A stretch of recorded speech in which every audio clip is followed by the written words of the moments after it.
Merhabalar. Merhaba. Türküler. Ah yani özümüz işte bu bizim. Ve ne kadar etkili herkes dinledi onu fark ettim ve güzel tok bir sese sahipsin. Çok teşekkürler. Biraz heyecan vardı.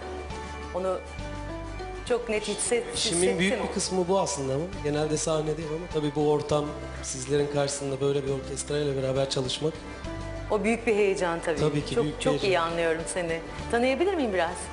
Doğan Kılıç, Bursa'dan katılıyorum. Aslen Tuncelliyim. 28 Tuncelisin. yaşındayım. Özel bir şirkette operatör olarak çalışıyorum. Aynı zamanda sahne alıyorum. Müzisyenim.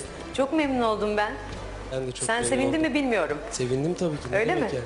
Benim O zaman için hoş geldin. Hoş geldin. çok değerlisiniz. Teşekkür çok teşekkürler. ediyorum. Çok teşekkürler. Teşekkürler.